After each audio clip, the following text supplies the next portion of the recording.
Cool. Spring AAU season's here. Kevin, tell the people, how you feeling about Rise One, the basketball factory plans, expectations. I know that leans a little bit into the topic we're going to talk about. Introduce the audience to who you are and what has you excited for the spring.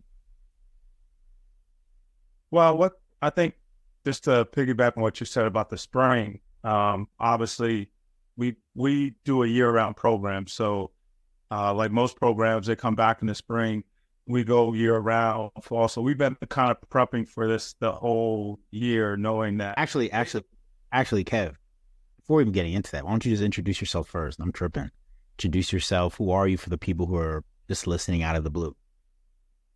Yeah, for the new people that don't know me at all, Kevin Houston played 10 years of professional basketball, Division I athlete, played at University of Miami. Even further than that, played at Seward County Community College, transferred into University of Miami, then transferred again to St. Bonaventure. Brooklyn kid, went to John Jay High School in Brooklyn.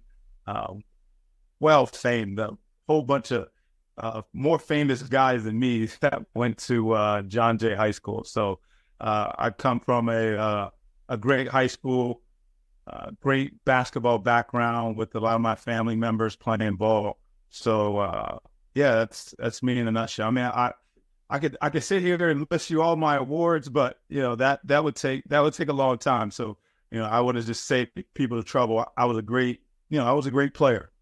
I was fortunate to be on great teams with great teammates.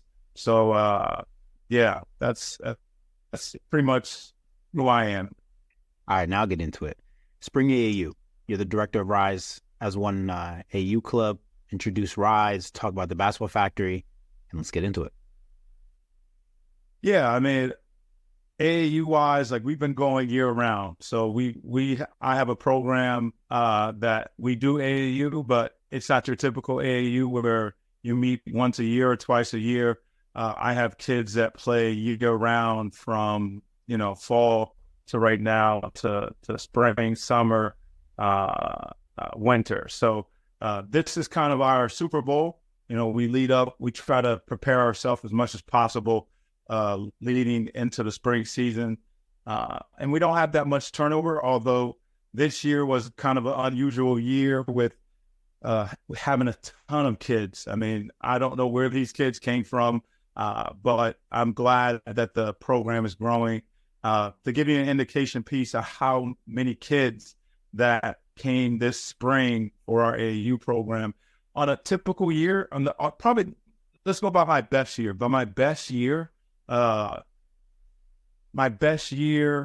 was back when I had 2 courts, and the most I've ever had was 74. So this year, coming into this year, I was expecting just to retain the kids that has always came to my program, but then we had an explosion, especially middle school, of 97 middle schoolers, not your typical 74. So I think from that standpoint shows me we're on the right path of doing things, because I'm pretty sure these kids wouldn't have came unless, and I don't do that much advertising. Okay. You know me, I'm not a social media guy. I'm not on social media a lot. I send out, email campaigns to just my parents. So to have that many kids come is really impressive. I'm really happy because I feel like the kids that have been in my program the longest, I think they are getting new teammates that, you've seen it. They're more talented. They're more talented kids that are in the program, and I'm excited to have them there, and I'm excited to coach them and develop them over the next couple of years. Definitely worth congratulating. Just seeing progression. I mean, not only have I been a player, but not only helping you coach and train these kids, it's always nice to see your standard as for local basketball in the area to just exceed your expectations. But really just leading into expectations, we wanted to hop on this podcast and talk about player expectations. But before we even dive into player expectations, do you have any expectations out of the spring, leading into the summer, any goals, things you're looking forward to?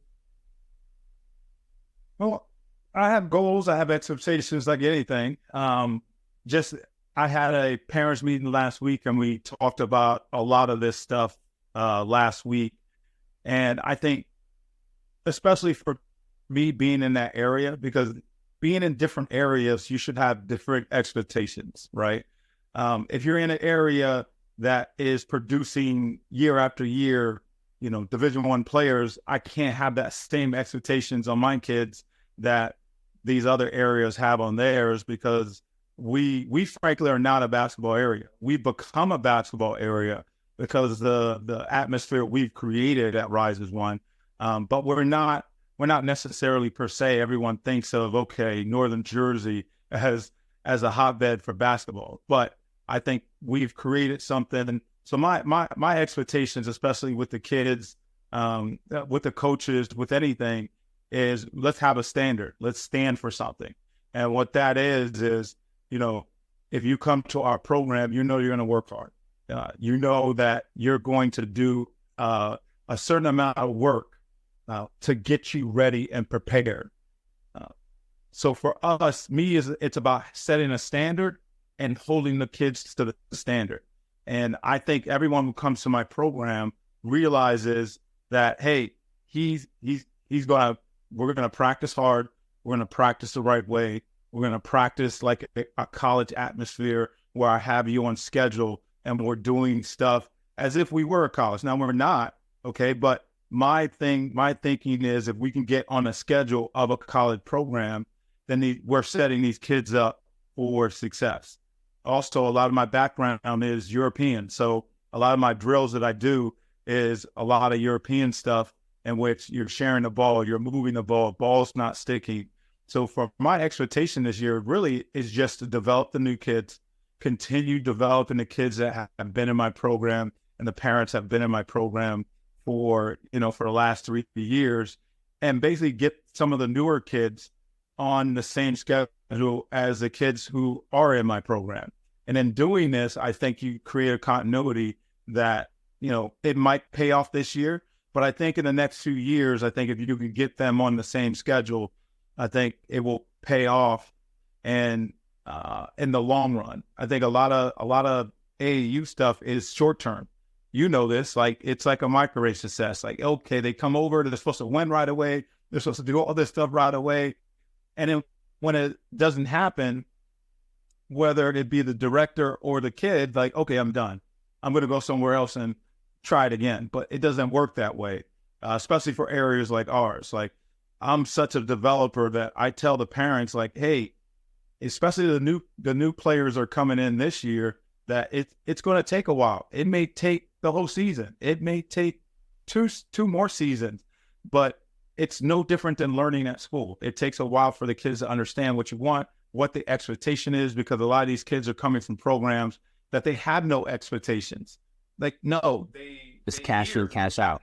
Yes, cash in, cash out. But here you have expectations because you cannot let your teammate down. I'm a big team guy and playing for one another. So we got our hands full, but we got this group, and I told you this when I put it together, this group of kids, they feel different. They're different than the last group. And I feel like they're more engaged in basketball. They're more eager than ever. We also have younger age groups. So I think that helps, because with having younger age groups comes that excitement for practice, comes for that hunger for learning. So yeah, I'm very excited. I'm very excited having a lot of these new kids in and seeing what they can do. And I'm a developer. So anytime I can sit there and develop talented kids, that's what I want to do. Something I think that goes unnoticed, so to speak, and not just your club, or basketball and other sports, is how unique setting standard is relevant to how society portrays it, and really what effects it has in long-term success for these kids. I mean, the reality is, what's the percentage? 1%, 2%, 3% people actually get to play at the collegiate level, let alone Division I or II. Instilling, these disciplines and behaviors and structures for these kids in these kind of communal environments and sports, right, within your gym, is useful and necessary, right, to help introduce them to the real world, right? Teamwork in the working environment when you get to the university level. And again, player to coach in regards to my relationship with you in this professional realm, It's definitely something I've seen useful for myself and my peers, right? And other individuals that went on to play college basketball, and seeing some of the kids we've coached, right? To see how it translates and how well prepared they are and seeing their outcomes. But yeah, shout out to you in that regard. But really, to get into it, man, player expectations. I know you briefly mentioned your expectations or goals as you recall into what you're looking for this spring and this summer. But I think something that needs to be vocalized or shared or discussed is player expectations. A lot of players have expectations, I mean, in different realms, right? We could talk about skill expectations, right? They think they have a certain skill set, and then when they go to these games and they're essentially failing, they think they've set such a high bar of expectation how good they are that they get disappointed due to the lack of preparation or, influence from, parental input or, coaches that don't have their well-being in first thought. What are your thoughts on just that particular segment of player expectation, kids and their skill sets? Yeah, it's a different day and age. We've had numerous conversations about this where kids' expectations don't meet their work habits. And I think that's the biggest thing. When you look at, again, my background's from Europe, so you'll hear me talk about Europe compared to the United States. So in Europe, and I believe Luka Doncic talked about this, there's an interview about him saying this, that in Europe, they practice more than they play, right? And because they do that, they're high skill guys. So look at all this. I'm talking about skill guys. I'm not talking about who's the best. I'm talking about playing skill. If you talk about the playing skill, who's the highest, whether you're talking about the girls' games or the guys' game, it's going to be your Europeans, right? Right? Because they're in academies that are just drilling them about skill. Where in the United States, I feel like they're more like gameplay. Okay. What about the games, Kevin? Game. Where's our game? Where's our games? And they're playing games more than they practice on the skill. And because of that, they have an expectation that, I should be here, right? Because they're playing all these games. And sometimes, especially as a young age, this is what I find is as opposed to like someone has an expectation while they're young and someone has expectation while they're older.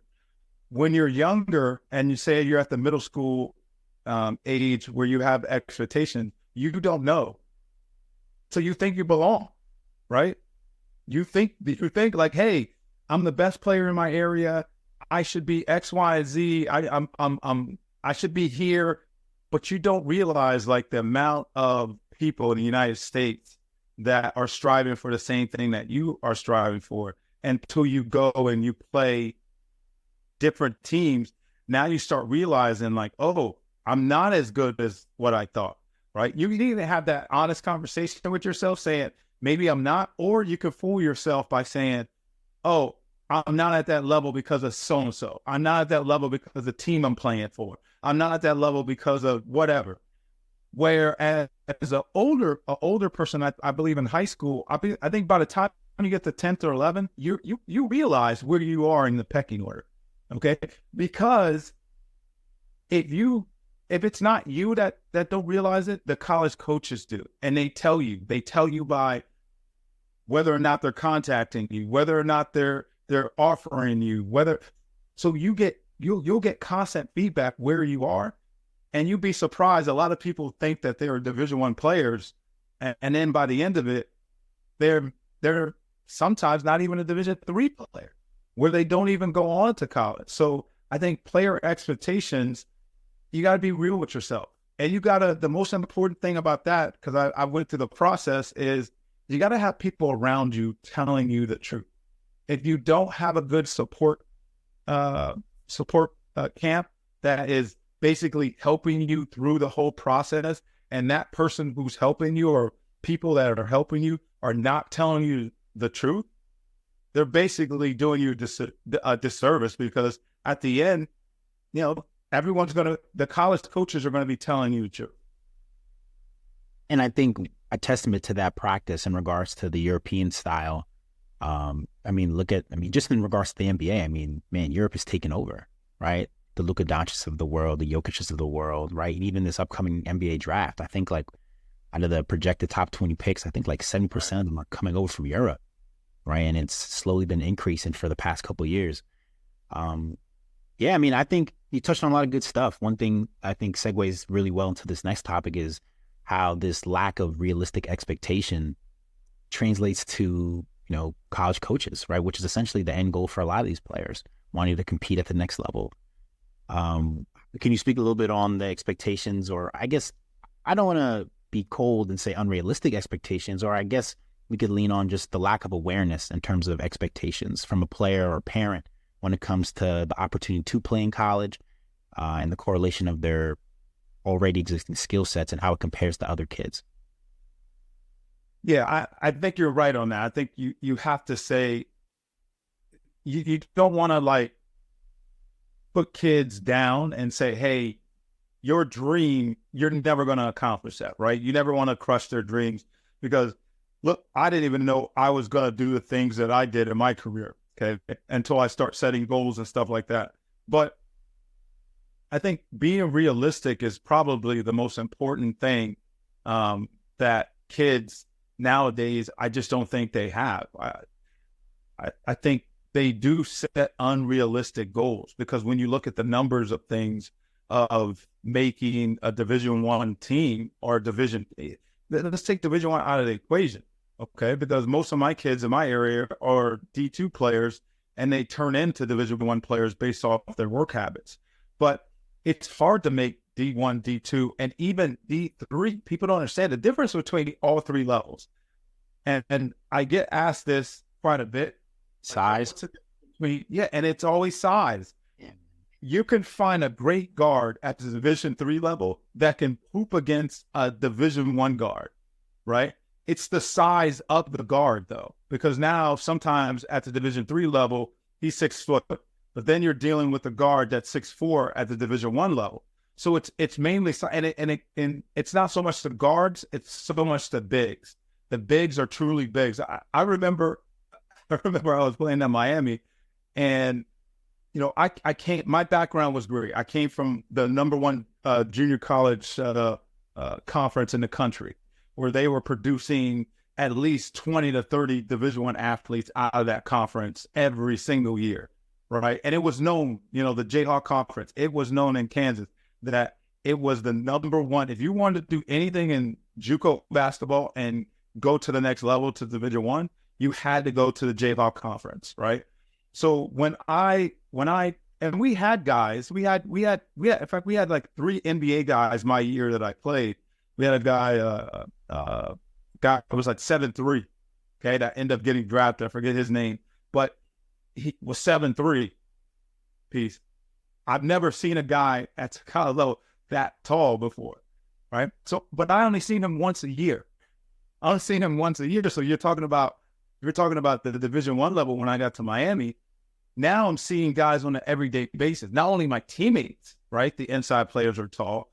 The guards, we had a guy named Johnny Hemsley, like he 6'6", dynamite, absolutely electric with the ball, right? I'm going against him in practice. John Salmons, who, was another NBA guy, played at least 10 years in the NBA. I'm playing alongside him. So for me, it's like that is the biggest difference when you're talking about Division I, Division II, Division III, because I think young kids, they get in their mind like, oh, Division III is bad. No, it's actually quite good. If you go to a game, it's actually pretty good basketball, man. You got great coaches at that level that's going to coach you up, but it's just on a smaller scale. So I think having a realistic expectation of saying, all right now my level is Division II. I just don't think people are humble enough to tell themselves that it's too easy and it rolls off the tongue too easy saying I'm a Division I player. But it's 1%, man. And I talked about it's 1% that makes it to that level. And I'm talking about all around the country, all around the world. Because now you got Europeans that are jumping in there, right? You got U.S. guys coming in here. So it's not easy. And the way people talk about it nowadays, like, oh, so-and-so's a Division I player. So-and-so a Division I player. Oil, man. Spoiled. Not. Peace. I wasn't a Division I player. I did not make Division I right out of high school. Okay. I made junior college. I mean, I think I guess really just to fine tune the language. I think when we speak of being realistic with players, I like to lean a little bit on like being more realistic on just the environment and the ecosystem. Once you're able to really see the ecosystem, like, wow, like numerically, it's extremely difficult to compete at certain levels. I think, like you said, it starts to humble players and parents towards, okay, well, let's look at basketball or AAU or a school team in a different light, rather than, oh, we need the Division I thing or we deserve it. It's more so what, life skills or what, disciplines can we pull from these experiences while still being in shape and having potentially the opportunity to compete at that level. But as I said earlier, I mean, a huge part of expectations relies on parents. I mean, the kids go home, parents have opinions, whether they played professionally or even played basketball or not. There's definitely an influence on children's behavior, how they look at the game, how they play the game, right? I mean, can you speak a little bit on, parental expectations for their players? Yeah, I've been fortunate enough to have been around a lot of parents, especially my parents, who are realistic. So I don't really deal with that a lot. Okay, there are parents that come to me that are unrealistic, but as you know, and everyone knows who knows me, I'm going to tell the truth. So I really am very honest with kids because, again, I'm in an area that really these kids are coming, the better kids are always coming to me every year, right? I have a program in which all the better kids are coming to my program. So for me, I don't need to lie to them like other programs need to do to retain them. So I don't need to say, and neither would I do it, say like, hey, you're a Division I player. And I don't hand out those type of compliments. With some of the parents though, because some of the parents talk to each other and I think they get information from each other, I think that's where I find the disconnect, because they talk to one another and they exchange information, but that information is wrong. The information is wrong that they're getting, and that's where, the disconnect between some programs and parents lie, is when you have a director that, buys into whatever the parents are saying because they want to retain that kid. So for me, the expectations from the parent has to be humbling. You have to humble your kid. You cannot be saying to your kids like, hey, you're a Division I athlete. No, I don't remember even me saying I'm a Division I athlete in my senior year. And I was an all city kid. I was second team all city, right? If you're either first, second, or third team all city, you're really good, right? In New York City, it's a hotbed, right? So if you're either first, second, or third, you're the guy, right? I didn't even think like that. I didn't think I was a Division I player. I was like, oh, I think I was still thinking like I got holes in my game. Where nowadays, I think the talk that I hear from the kids, it rolls off the tongue too easy. Like, hey, I'm a Division I player. I laugh at it because it's the more and more I do this job of AAU, the more I hear it, and the more I say, you have no idea what you're facing. And we know what we're facing because we've been on the circuit before. We see the kids that they're going to have to go against. We see the lack of skills that they have compared to what the college coaches want, because every college coach have a skill set that they like for their team. And you must fit that skill set. And if you don't fit that skill set, well, they're not going to get you. I always say you have to have one exceptional skill. Either you have to have one exceptional skill that trumps everything else, then they want you for that one exceptional skill. Or you got to be good across the board between all the skills, but it's got to show. But if you don't have a skill to hang your hat on, okay, whether it be defense, shooting, dribbling, organizing your team, being a hustler, okay, being a defender. If you don't have one skill set that sticks out, that is better than everyone else, you're gonna have a hard. Think about it. How are you gonna stick out? Yeah, you're right. You're gonna have a hard time. And I think something you briefly touched on is really just the expectation from parents of forgetting. Again, leaning back into like the having realistic awareness of the situation. Like a lot of these AAUs, man, like it's a business, so they're like any other business. They're willing to almost sell you, the river. essentially, right? Saying, oh, I know this guy, I can get you a scholarship. Again, the numbers tell you, like, these colleges, man, these coaches, they get paid to perform. March Madness is here, like, like people are going to lose their jobs, man. And the whole, I know this person, they're like, no, you got to earn it, man. And leaning back to the original part of the conversation, there has to be an element of, realism in terms of the environment you're in, who you are as a player, and what you want out of the game, because, it's clearly easy to get duped in this industry. But how would you advise kids to manage expectations when it comes to skill sets, when it comes to really just dealing with the outside world? I think to manage expectations, I think you don't listen to the noise. I say that a lot. I say I was fortunate to have 3 to 4 Division I players in my program, right? And I said the same thing to the parents, same things to the kids. You have to block out the noise. There is going to be so many people that come at you that say, hey, I can do this for you. Hey, you should be here. Hey, and if you're not a realistic parent, and you are so focused on saying, hey, my daughter's here or my son's here, then you're going to get caught up in the game, because it's a business. If you don't think it's a business, you have no idea what's going on. Directors, AAU programs, college coaches, like, it's all a business. It's a big business in which, college coach, I don't think parents need to understand, they get paid. They get paid to do a job. And if they don't do their job, they get fired, right? They get fired right away for not doing their job. So for me, if parents can really block out the noise, and I say, run your own race. Don't look at someone else saying, hey, this is how he did it. This is how she did it. I need to be on that same path. No, there's no particular, if anyone tells you they have it down to a science where, I can get them to here, no, it's not an exact science. Because when you look at certain people, why they get scholarships, there's really no exact science other than particular teams, particular colleges have a certain set of skill set that they're looking for, right? So I just think, run your own race.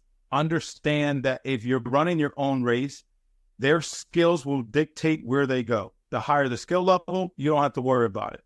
Okay. The lower the skill level of not having these skills, it's not going to end out well for you, because you don't have a certain set of skill set to make it to the next level.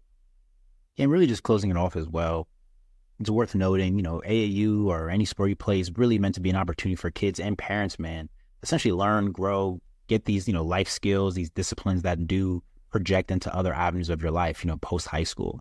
And, sometimes we talk about it, it's a shame to see these kids not really take what they should get out of AAU or playing on these teams, right? And then it not only ruins their experience, but then they end up having a bad taste in their mouth when it comes to, sports or team sports or working with teams and things like that. So just worth noting that, it's meant, of course, for fun, but of course, to grow and develop. And I think that you touched that. That's a great point piece. And I think the parents have to focus on them being, especially if you're coming from middle school, let's focus on them being a good high school player.